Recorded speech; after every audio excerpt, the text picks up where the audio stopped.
Assalamualaikum warahmatullahi wabarakatuh. Saya Sukisman Purtadi. Kita ketemu lagi di mata kuliah saya, Kimia untuk SMA.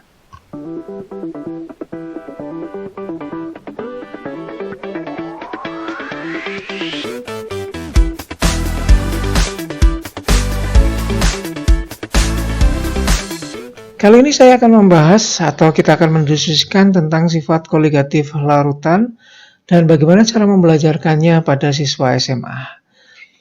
Apa yang akan kita bahas atau yang akan kita diskusikan? Yang pertama adalah sifat koligatif. Kemudian kita akan melanjutkannya dengan yang lebih khusus lagi, yaitu sifat koligatif untuk zat terlarut yang non-volatil dan non-elektrolit. Kemudian di dalamnya kita membahas lebih jauh lagi tentang sifat-sifat koligatif. Ada 4. Yang pertama adalah penurunan tekanan uap, dan kemudian kita lanjutkan dengan kenaikan titik didih, dan tentu saja ada penurunan titik beku, dan yang terakhir adalah tekanan osmotik. Baru kemudian kita akan melanjutkannya pada zat terlarut yang volatil dan non-elektrolit. Dan yang terakhir kita akan membahas tentang zat terlarut yang elektrolit kuat. Jadi itu adalah hal-hal atau sub-sub konsep yang akan kita bahas di dalam sifat koligatif dan bagaimana membelajarkannya pada siswa kita di tingkat SMA. Yang pertama kita akan membahas tentang sifat koligatif. Apa sih yang dimaksud dengan sifat koligatif itu? Sifat koligatif seperti yang sudah Anda tahu, ini adalah suatu sifat yang nilainya hanya tergantung pada jumlah partikel zat terlarut atau zarut ya. Nanti kalau ada singkatan zarut itu artinya zat terlarut, dan bukan pada identitas kimianya. Jadi bukan pada sifat-sifat fisika kemudian kimia dari zat terlarut tersebut, tetapi hanya ditentukan pada jumlahnya. Mungkin ini ya memberikan penekanan pada Anda yang bertanya tentang bagaimana sih kalau menghitung untuk sifat koligatif yang lebih dari satu zat terlarut yang ada di dalamnya. Ingat bahwa sifat koligatif itu tergantung pada jumlahnya. Sekali lagi, pada jumlah partikel zat terlarut. Jadi ini sebenarnya menghitung tergantung pada fraksi mol atau perbandingan jumlah zat terlarut dengan pelarutnya. Itu.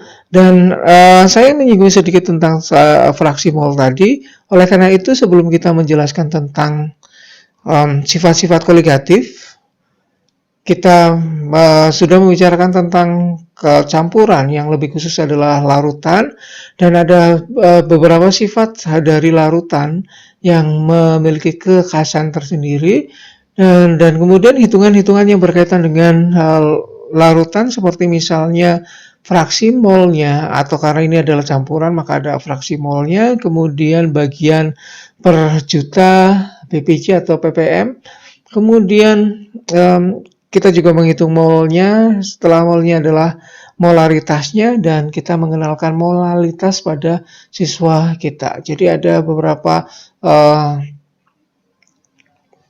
kuantitas-kuantitas tertentu yang berkaitan dengan larutan yang kita bisa bicarakan pada siswa sebelum kita masuk ke bagian-bagian terlebih khusus dari sifat koligatif ini. Baik, kita masuk ke zat larut yang non-volatil dan non-elektrolit. Mengapa sih kita memberikan penjelasan tentang zat larut yang tidak mudah menguap terlebih dahulu pada siswa kita? Bukan yang paling susah dulu, yaitu yang elektrolit kuat atau yang sudah dikenal siswa sebelumnya sebenarnya. Tetapi kita memang mengenalkan zat terlarut yang non-volatil ini pada siswa kita karena ini sangat dekat, sangat mudah untuk menghitung. Maksudnya adalah lebih mudah daripada yang lainnya untuk menghitung sifat-sifat koligatifnya. Salah satu sifat koligatif yang kita bicarakan terlebih dulu adalah penurunan tekanan uap. Jadi penurunan tekanan uap selalu kita berikan di awal pada siswa kita sebelum ke sifat koligatif yang lain, karena ini akan memberikan bekal pada siswa kita, memberikan pemahaman pada siswa kita mengapa sifat koligatif yang lainnya ikut berubah atau terpengaruh dengan penurunan tekanan uap.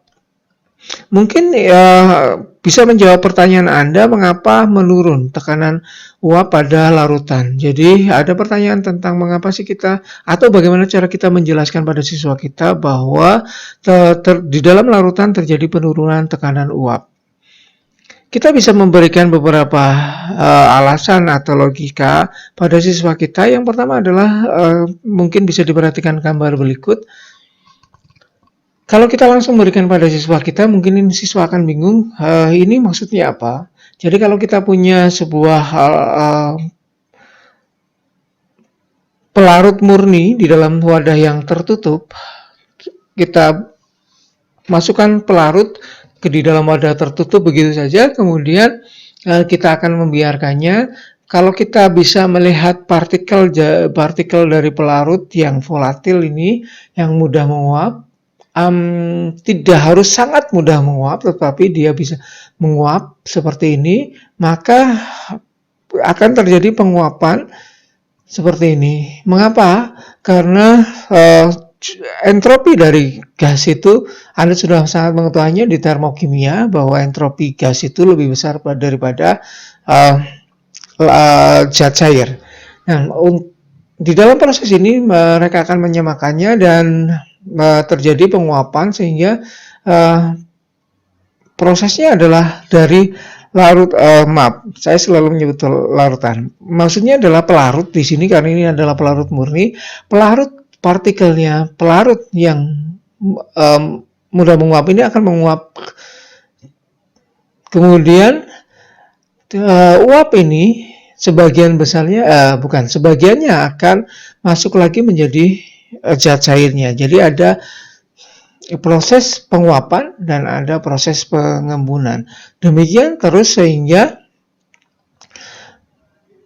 terjadi kesetimbangan antara penguapan dan pengembunan. Sehingga jumlah zat pelarut yang menguap akan sama dengan jumlah zat partikel pelarut sendiri yang menjadi zat cair lagi. Jadi prosesnya akan demikian. Tetapi kalau kita kemudian menambahkan zat larut misalnya di sini yang kebetulan tidak mudah menguap, ya bukan kebetulan tetapi kita memang memilih zat larut yang tidak mudah menguap atau non volatil di sini, kita masukkan ke dalam zat pelarut tadi yang murni tadi sehingga membentuk larutan semacam ini, maka akan terjadi sebagian kecil saja proses penguapan terjadi. Jadi karena adanya zat terlarut akan mengurangi jumlah pelarut yang menguap. Mengapa hal ini terjadi? Karena saat kita menambahkan zat terlarut ke dalam pelarut sehingga terbentuk larutan, maka entropinya akan meningkat.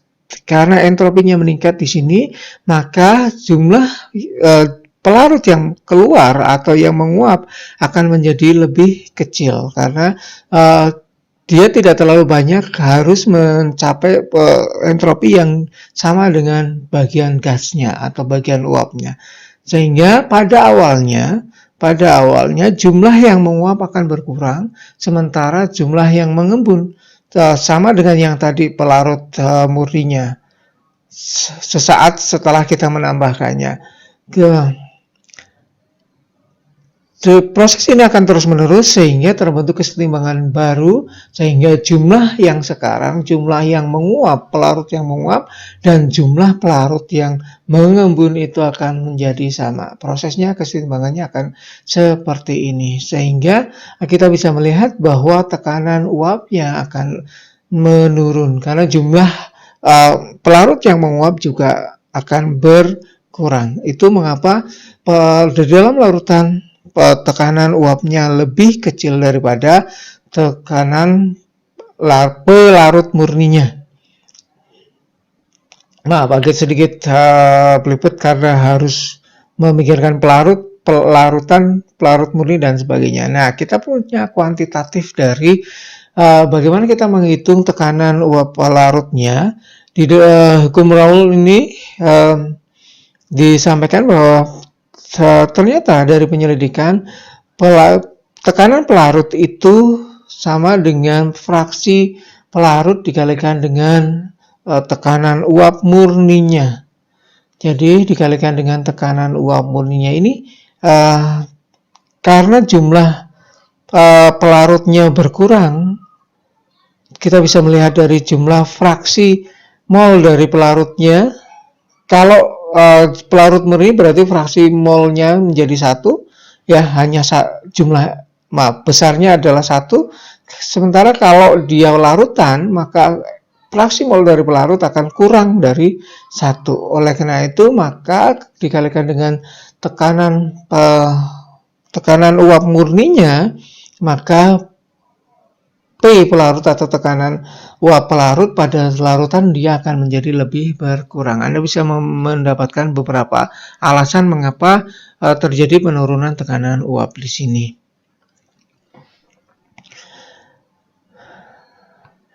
Selanjutnya, kita bisa menuliskan bahwa P pelarut yang tadi bisa, kalau kita jadikan A, kita umpamakan pelarut itu A atau kita simbolkan menjadi A, maka PA sama dengan XA atau fraksi mol A kalikan dengan tekanan uap murninya.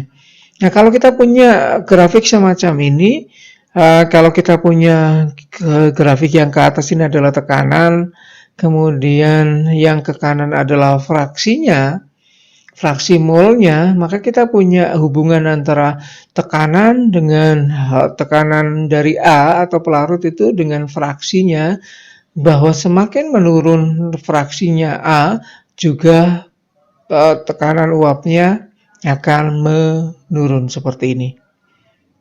Ya, jadi semakin kecil jumlah fraksi molnya, maka tekanan uapnya juga akan semakin kecil. Nah, kalau kita punya larutan dan kita melihatnya secara bersama-sama, di antara pelarut dan zat larutnya, kalau kita lambangkan zat larutnya adalah B, maka waktu kita hanya punya pelarut murni saja XA, maka kita mendapati bahwa zat larutnya 0, ya kan? Atau XB-nya sama dengan 0, XA-nya sama dengan 1, maka tekanan uap B atau zat larut itu juga 0. Tapi seiring dengan bertambahnya jumlah fraksi mol B, maka sampai pada XB-nya sama dengan 1 atau murni dari zat larutnya saja, maka kita akan mendapati tekanan uapnya seperti ini. Ya. Ini sekali lagi sebenarnya ini adalah, ya, kalau dua-duanya memiliki tekanan uap. Tapi kalau volatil sebenarnya tidak pakai yang ini, tetapi pakai yang tadi. Nah, kalau kita masukkan zat larutnya adalah zat larut yang dapat menguap dan punya tekanan uapnya, maka dihasilkan seperti ini. Nah, kalau kita jumlahkan pada titik-titik tertentu dari semua fraksinya, maka jumlah dari tekanan totalnya adalah PA ditambah PB-nya adalah seperti ini, atau tekanan larutannya akan seperti ini. Itu. Jadi penurunan tekanan uap pelarut tadi ya akan berpengaruh pada yang lainnya. Sekarang kenaikan titik didih, yang kita akan membicarakan tentang kenaikan titik didih. Nah, sebelum kita membicarakan tentang kenaikan titik didih pada siswa kita, Anda mungkin bisa menjelaskan pada siswa bagaimana tentang aplikasinya, atau mungkin Anda akan menyimpannya, aplikasinya akan di belakang gitu sebelum kita membicarakan keseluruhannya, tetapi Anda dapat memberikan contoh-contoh soal supaya siswa terbiasa untuk menghitung tekanan uap tersebut dan penurunannya pada pelarutnya di dalam larutan. Kemudian kita masuk ke kenaikan titik didih. Kalau tadi penurunan dari tekanan uap, yang kedua adalah kenaikan titik didih. Pertanyaannya adalah mengapa naik? Itu. Anda bisa menjelaskan dengan menggunakan fraksi mol dan tekanan uap tadi. Kita bisa berdiskusi dengan siswa kita tentang mendidih. Apa yang dimaksud dengan mendidih? kita akan menggali pada siswa kita, atau mungkin Anda juga bisa berpikir sambil kita berdiskusi apa sih yang dimaksud dengan mendidih. Silakan diulang lagi bahwa di dalam saat kita melihat zat cair itu mendidih, itu maka tekanan uap dari zat cair tersebut sama dengan tekanan luarnya. Nah, tadi waktu kita bicara tentang tekanan uap suatu larutan atau pelarut di dalam suatu larutan, kalau dia bersama dengan zat larutnya atau bergabung di dalam sebuah campuran, tekanan uapnya bagaimana? Bahwa tekanan uap dari zat pelarut di dalam larutannya lebih kecil daripada tekanan uap murninya. Nah, karena tekanan uap dari zat pelarut tadi lebih kecil, maka pada suhu yang sama tekanan uapnya tidak sama dengan tekanan luarnya. Jadi saat dia harusnya mendidih pada tekanan tersebut, dia mendidih pada suhu tertentu dalam tekanan luar tersebut, misalnya dalam 1 atm, maka titik didih air itu 100 derajat. Tetapi karena tekanan uapnya menurun karena adanya zat larut, maka pada 100 derajat 1 atm atmosfer, larutan ini belum mendidih. Itu karena tadi tekanan uapnya menurun. Jadi dia harus pada suhu yang lebih tinggi lagi.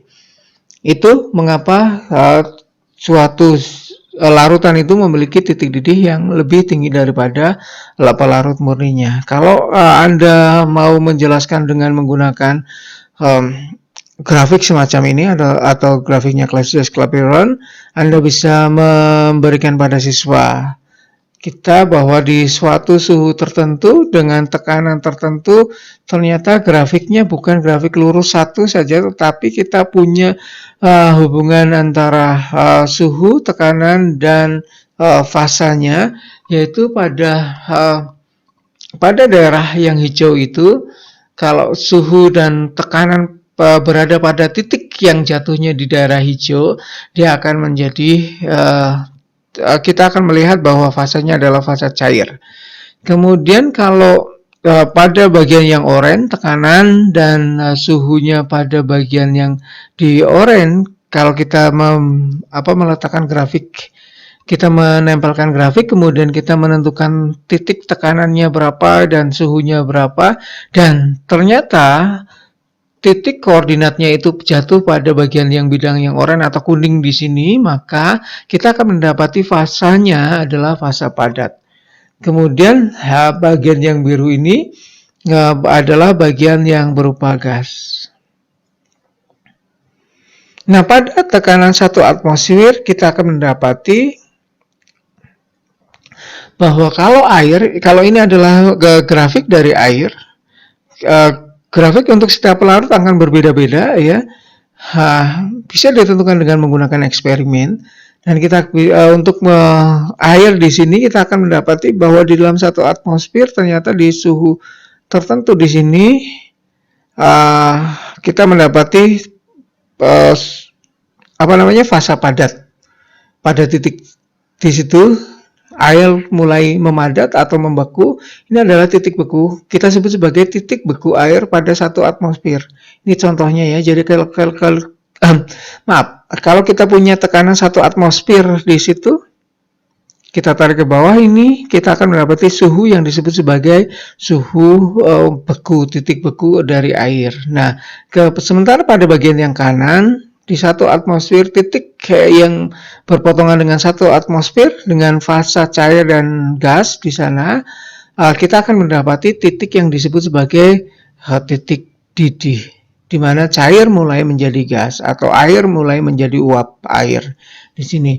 Nah, kalau kita menambahkan zat terlarut di dalam air kita, maka akan terjadi perubahan seperti ini. Jadi kalau kita punya zat cair, ya, maka yang terjadi adalah tekanannya dari larutan itu akan turun sejauh delta P.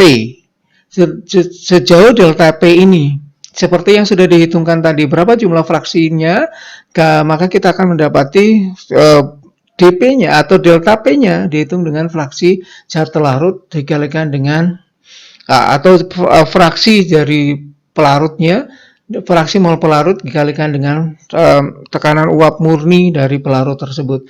Nah, sejauh delta P yang ini, maka grafiknya dari yang tadinya di atas itu hijau kemudian turun sejauh delta P, demikian juga pada bagian yang sebelah kiri akan menjauh sejauh delta P-nya. Ini, maka akan terjadi yang seperti ini. Nah, kita akan melihat bahwa dari pelarutnya murninya tadi, kalau tekanan, titik bekunya ada di sebelah sedikit ke kanan, ini akan bergeser ke yang lebih kiri. Sementara titik didihnya, maaf ini sama delta TB, satunya harusnya delta TF. Oke, titik didihnya yang sebelah kiri akan bergeser lebih ke kanan, ya, karena ada pergeseran sejauh delta P. Nah, yang terjadi adalah kalau kita tarik garis ke bawah di delta TF yang sebelah kiri itu akan berkurang. Kita akan mendapati titik bekunya lebih kecil daripada titik beku pelarut murninya. Sementara titik didih larutan akan bertambah lebih besar daripada pelarut murninya.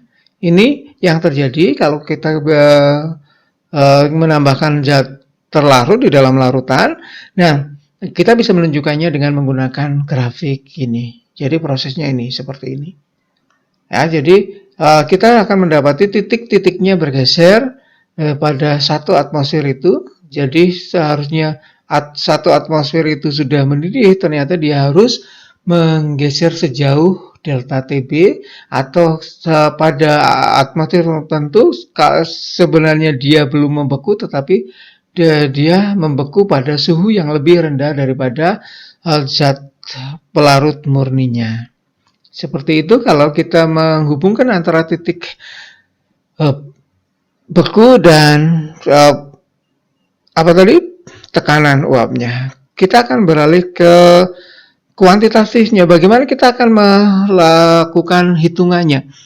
Di dalam larutan yang sangat encer, harus Anda perkenalkan pada siswa kita. Jadi tadi mengapa saya memberikan penjelasan bahwa kita harus memberikan penjelasan tentang fraksi mol dan molaritas sebelum kita menjelaskan tentang sifat koligatif, karena supaya kita tidak mengulangnya. Tetapi kalau misalnya Anda berpikir bahwa kalau itu diberikan lebih dulu ternyata siswanya lupa, Anda bisa memberikannya di sini juga.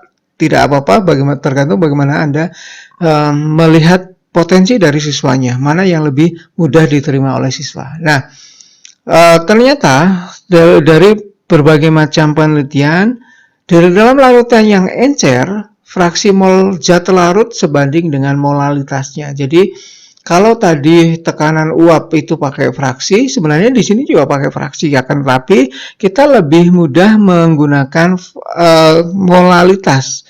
Kalau Anda perhatikan bahwa hitungan molalitas itu hampir seperti fraksi mol. Jadi zat larut dibanding dengan pelarutnya. Jadi di molalitasnya gitu ya. Jadi bukan fraksi mol yang digunakan, tetapi karena keserbandingan ini kita akan mendapati bahwa delta TB atau penurunan titik kenaikan titik didih itu sebanding dengan molalitasnya. Untuk mengubah kesebandingan menjadi persamaan, kita memberikan tetapan di sini. Jadi delta TB menjadi sama dengan KB kali M atau molalitasnya. KB adalah tetapan kenaikan titik didih molal. Ya. Kenaikan titik didih molal dari pelarut tadi. Ya, delta TB sama dengan KB kali M. Setelah ini kita akan memberikan pada siswa latihan soalnya, bagaimana supaya mereka bisa menghitung kenaikan titik didihnya. Nah, penurunan titik beku hampir sama sebenarnya. Tadi kita sudah menjelaskan langsung antara penurunan titik beku dan kenaikan titik didih, dan perhitungannya juga sama, delta TF itu sebanding dengan molalitasnya, sehingga delta TF itu sama dengan KF kali M. Nah, KF ini adalah tetapan titik beku molal. Jadi titik beku molal ya. Jadi itu adalah KF, hampir sama dengan kenaikan titik didih dari larutan. Nah, setelah ini Anda bisa memberikan penjelasan pada siswa, dilanjutkan dengan soal-soal supaya mereka tahu bagaimana cara menghitung delta TF, atau mungkin sebaliknya kalau penurunan titik bekunya atau kenaikan titik didihnya diketahui, kita bisa menghitung molalitas yang ada di dalam larutan tersebut.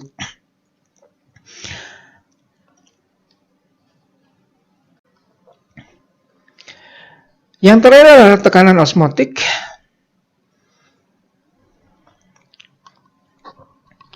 Jadi kalau tekanan osmotik akan selalu berhubungan dengan membran, dan yang biasa kita gunakan adalah membran semi-permeable. Semi-permeable artinya dia lebih selektif pada zat tertentu, dalam hal ini adalah pelarut. Jadi dia hanya bisa dilewati oleh pelarut dan bukan zat larutnya. Ini berkaitan dengan biasanya berkaitan dengan besar kecilnya molekulnya, dan zat-zat larut yang tidak mudah menguap biasanya punya molekul yang lebih besar daripada air. Nah, kalau kita menempatkan membran semi-permeable di antara pelarut murni dengan larutannya seperti ini, maka karena ada semi-permeable yang hanya dilewati oleh pelarut saja, bukan zat larutnya, maka akan terjadi perpindahan dari pelarut murninya ke larutan. Sebenarnya terjadi juga pelarut dari larutan itu berpindah ke pelarut murninya. Seperti ini yang terjadi. Jadi pelarutnya akan berpindah dari pelarut murni ke larutannya. Dan sebenarnya ada juga seperti yang kita lihat di bagian kecilnya, di bagian yang mikroskopisnya atau submikroskopisnya yang terjadi di sana. Jadi semi-permeable itu ada lubang-lubangnya seperti itu. Jadi membran itu ada lubang-lubangnya, dan dia hanya bisa dilewati oleh salah satu zatnya, yaitu pelarutnya di sini. Nah, pelarutnya akan berpindah dari kiri ke kanan dan juga ada pindahan dari kanan ke kiri. Seperti itu, sehingga membentuk sampai kemudian menjadi kesetimbangan antar keduanya. Biasanya tercapai akan seperti ini. Jadi sejumlah pelarut tertentu akan lebih banyak yang masuk ke pelarutannya, sehingga volume dari pelarut murninya akan turun. Kita akan melihat tinggi dari pelarut murninya akan lebih rendah daripada sebelumnya, sebelum terjadi transport tadi, dan larutan akan naik. Perbedaan ketinggian ini akan menghasilkan perbedaan tekanan. Ya, karena ada tekanan ini, dan pada saat tertentu tekanan ini akan mencegah jumlah pelarut yang masuk ke dalam larutan dan jumlah pelarut yang keluar dari larutan tersebut, sehingga terjadi kesetimbangan. Jadi proses ini terjadi kesetimbangan, dan di perbedaan ini kita sebut sebagai tekanan osmosis. Kalau kita kemudian memberikan tekanan pada larutan, sehingga tekanan yang diberikan ini bisa mencegah penambahan volume dari larutan, dan pelarutnya akan pada posisi volume yang sama dengan yang tadi, ini kita juga bisa mendapati ini adalah tekanan osmosis. Jadi ini terjadi pada pelarutan, dan zat pelarutnya yang murni kita pisahkan dengan menggunakan membran semi-permeable. Di sini adalah tekanan osmotiknya. Jadi saat kita memberikan tekanan di sini terjadi kesetimbangan antara pelarut yang masuk ke dalam larutan dan pelarut yang keluar dari larutannya. Ya, dari penjelasan ini kita kemudian masuk ke kuantitatifnya. Kita akan mendapati bahwa pi atau tekanan osmosis itu akan sebanding dengan mol zat larut dibagi dengan volume larutannya. Jadi secara keseluruhan ini bisa juga dilihat bahwa ini hampir sama dengan fraksi molnya juga ya. Tetapi karena kita larutannya sangat jauh lebih banyak, maka kita pakai volume larutan. Dan angka keseimbangan ini bisa kita selesaikan dengan mengalihkannya dengan tetapan Rolle juga.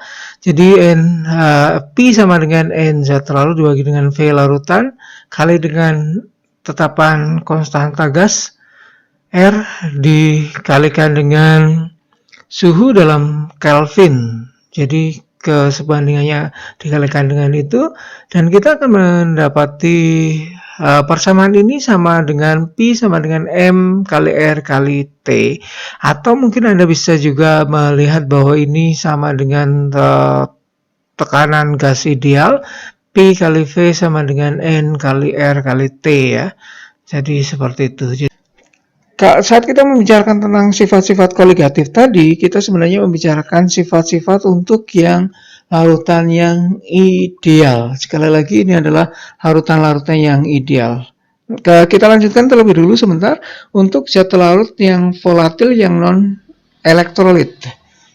Jadi bagaimana kalau kejadiannya adalah kita melarutkan zat yang juga mudah menguap ke pelarut yang juga mudah menguap. Ingat bahwa tekanan itu menurut hukumnya Raoul itu P pelarut itu sama dengan fraksi mol dari pelarut dikalikan dengan tekanan uap murninya dari pelarut tersebut. Demikian juga karena kita memberikan zat larut di dalamnya, maka fraksi mol dari zat larut itu sama dikalikan dengan tekanan uap murni zat larutnya, itu adalah tekanan zat larut di dalam larutannya. Kalau kita menjumlahkan dari zat larut P zat larut dengan P dari pelarut, maka kita mendapati P total dari larutannya.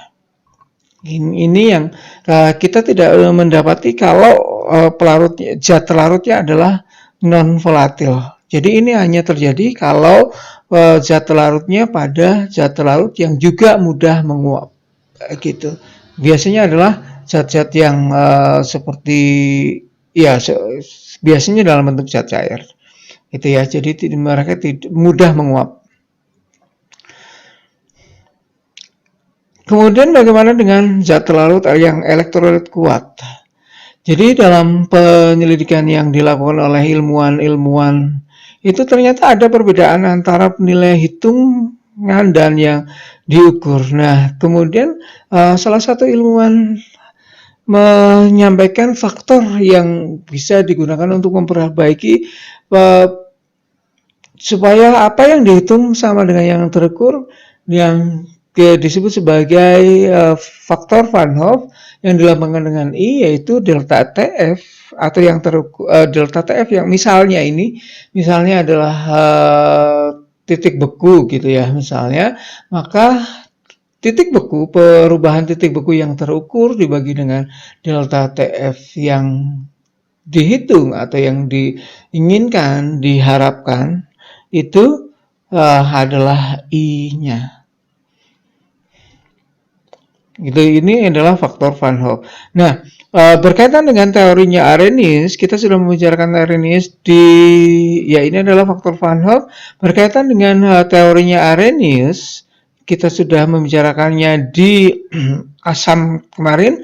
Teori Arrhenius tentang disosiasi elektrolitik, bahwa larutan-larutan tertentu, terutama yang kemudian disebut sebagai larutan elektrolit, di dalam larutannya akan menghasilkan ion, maka ternyata faktor Van Hoff itu akan setara dengan jumlah ion yang dihasilkan untuk setiap partikel. Ini maksudnya adalah kalau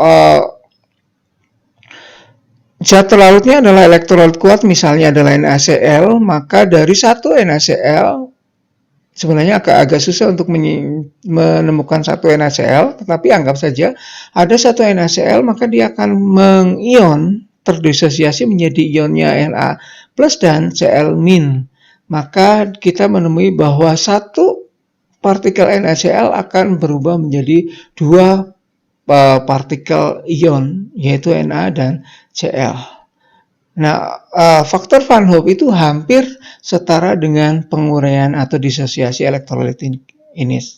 Ya, tetapi sekali lagi bahwa kalau larutannya adalah larutan yang ideal, larutan yang ideal itu biasanya sangat encer, ya. Jadi encer sampai ke sangat encer. Kalau larutannya ada mulai larutan-larutan yang pekat 1M ke atas, maka biasanya faktor Van Hoff itu harus dipikirkan lagi, tidak serta-merta sama dengan jumlah partikelnya yang merupakan hasil dari disosiasi, tetapi ada hitungan tertentu yang Anda sudah mendapatkannya di mata kuliah kimia fisika mestinya atau di kimia dasar, ya. Jadi Anda menggunakan bekal itu untuk waktu Anda menyampaikan sifat koligatif pada siswa kita. Demikian pembahasan tentang sifat koligatif. Terima kasih atas perhatian Anda. Selamat bekerja, selamat belajar. Terima kasih. Saya akhiri. Assalamualaikum warahmatullahi wabarakatuh.